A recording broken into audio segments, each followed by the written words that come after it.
1111064. Di sini saya akan menjelaskan tentang komunikasi efektif. Apa sih komunikasi efektif?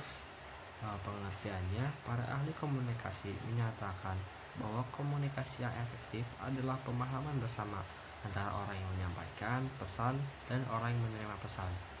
Komunikasi efektif adalah proses penyampaian pesan komunikator ke komunikan sehingga komunikasi dapat berjalan dengan baik dan lancar. Komunikator sebagai pengirim pesan dan komunikan sebagai penerima pesan.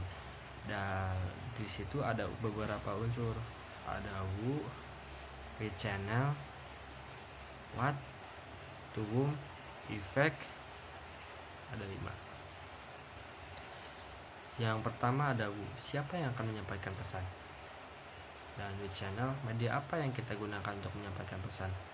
Pesan tersebut bisa menggunakan Instagram, YouTube, Twitter, dan WhatsApp.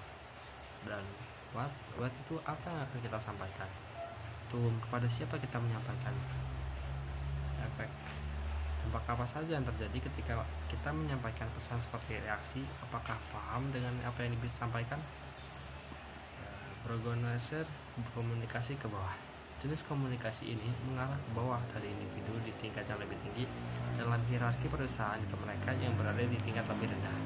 Komunikasi ke atas, komunikator berada pada tingkat yang lebih rendah dalam hierarki organisasi daripada penerima pesan. Komunikasi horizontal, komunikasi yang terjadi lintas fungsi yang berbeda-beda dalam sebuah organisasi. Komunikasi diagonal, komunikasi yang terjadi lintas fungsi dan lintas tingkatan dalam sebuah organisasi. Ada beberapa penghalang komunikasi efektif. Yang pertama, kerangka referensi. Individu yang berbeda dapat menginterpretasi komunikasi yang sama secara berbeda, tergantung pengalaman mereka sebelumnya. Yang kedua, mendengarkan efektif. Bentuk dari persepsi selektif, di mana kita cenderung menghambat semua informasi baru ternyata yang bertentangan dengan apa yang kita percayai. Pertimbangan nilai, melibatkan pemberian nilai keseluruhan pada sebuah pesan sebelum seseorang menerima keseluruhan komunikasi.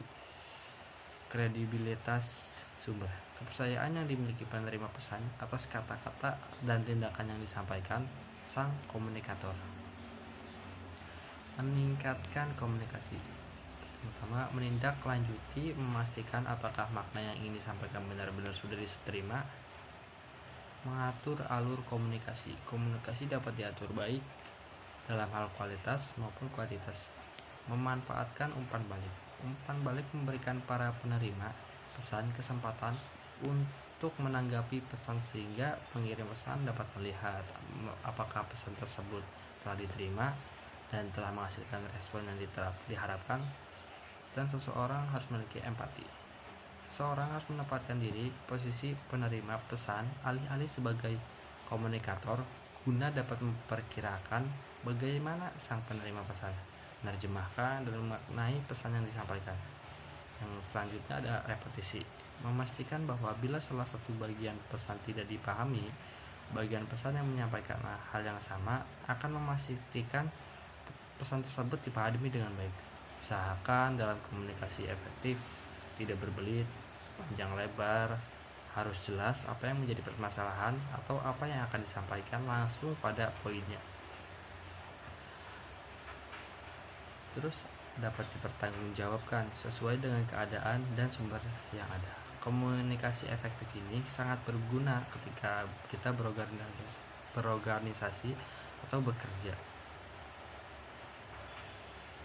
Perlu adanya komunikasi verbal dan non-verbal. Verbal perlu bertanggung jawab apa yang disampaikan, berempati dengan bertahap, tidak terburu-buru. Dan yang non-verbal menggunakan budaya setempat. Jadi komunikasi ini sangat penting untuk kehidupan.